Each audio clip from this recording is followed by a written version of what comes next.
And here we have some kind of elevator built by a student of famous Gustav Eiffel. They built the Eiffel Tower, and this student couldn't really build something as spectacular as the Eiffel Tower, but not too bad, I guess. Not as tall, and I'm not sure exactly what the purpose of the building is, the construction. I guess a good way to get a good view if you go up there of the city. And yeah, okay, that's it. That's the elevator. It has a backside, so you can get up there and reach the church by using the elevator. So that's the purpose. Yeah. Okay, I didn't see that from where I was standing. It has a purpose, unlike the Eiffel Tower, which has no purpose at all. I think you can safely say that the student was better than the master. He made something that has a purpose, something that can be used, unlike the Eiffel Tower. And here you can see what happened to Lisbon in 1755. The worst earthquake to hit Europe in 10,000 years. And the city was basically completely destroyed. And the amazing thing about this earthquake and the following tsunami and fire happened just when people were in church. That's when the earthquake happened. So there were hundreds of people in church died immediately, probably in this church alone. And in the city as a whole, 30,000 people died from the events that day. And people couldn't believe that something like that would happen when they were in church. So people started to question whether there is a God, because it didn't make any sense at all that it would have happened while everybody was in church.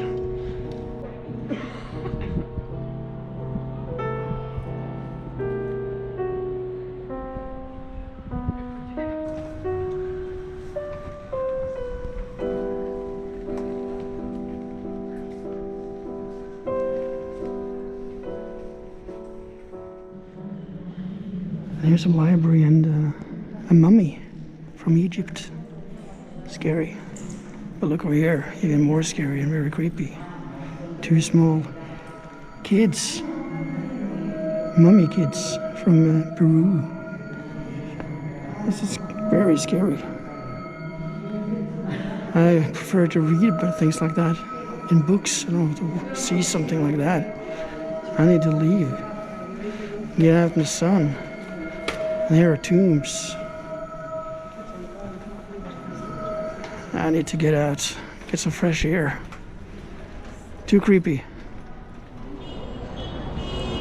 Some kind of trouble with the tram, perhaps.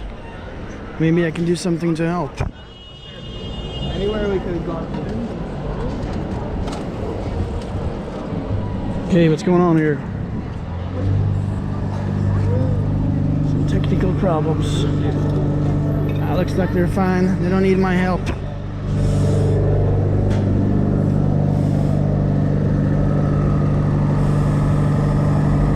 And they're on their way. I get to see that. I didn't need to interfere. And here we have something that I really wanted to see in Lisbon. The Bellum Tower. The Torre de Bellum. That's how you pronounce it in Portuguese. It was constructed during the 1500s, during the Renaissance, and it survived the horrible earthquake in 1755, still standing. And it's an iconic symbol of Lisbon, and the second most visited tourist attraction in Portugal.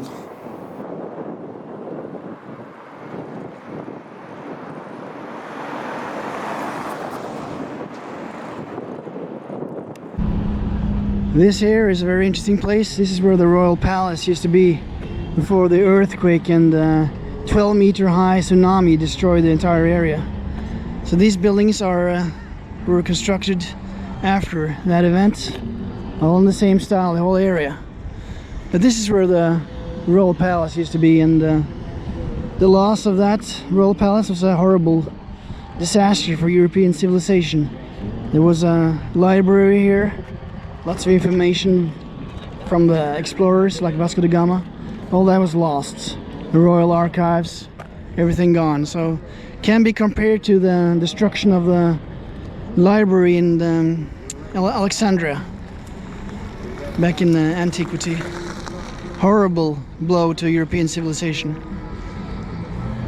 And today, so many drug dealers in the area over in this direction. They're completely in the open, so many of them.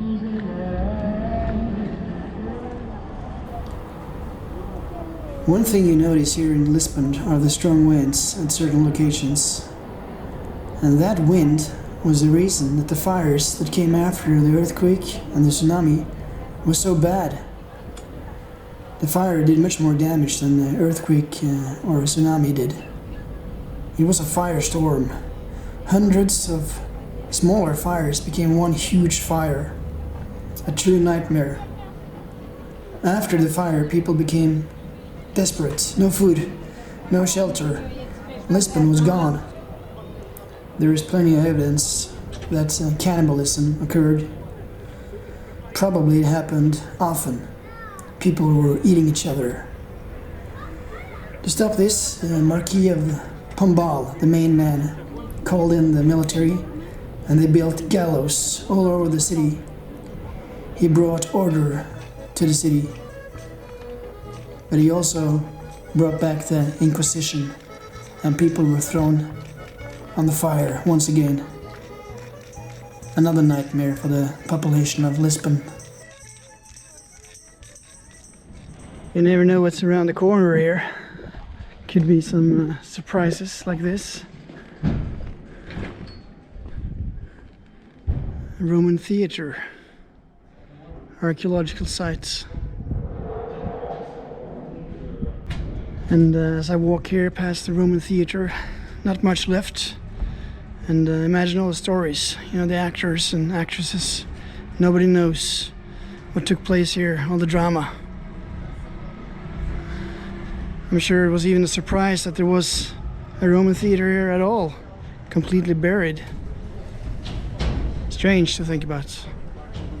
Yeah, the line is not so bad today, so I'm gonna go for it, get a ticket over there and check out the castle in here.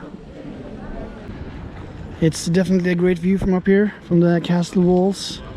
Over there you can see the bridge, built by the same company that built the famous bridge in San Francisco, the Golden Gate Bridge. And over there you see the church, which was almost completely destroyed during the earthquake. No roof there. And all these buildings, most of them, built after the earthquake and tsunami, which devastated the city in 1755.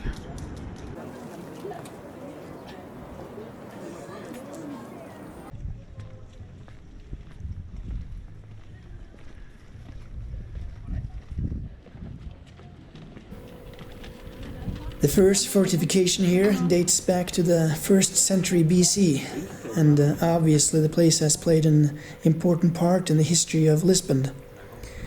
The Moors, the Muslims, controlled the castle for a long period of time, until 1147, when Christian knights finally were able to conquer it, thanks to a hero, a famous guy here from Lisbon called Martin Moniz, who noticed the door to the castle was open, and he threw himself into the breach, allowing Christian soldiers to enter at the expense of his own life.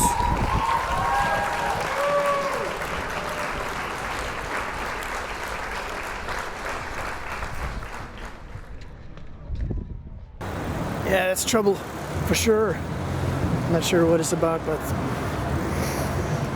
I can smell it. Maybe something I can fix.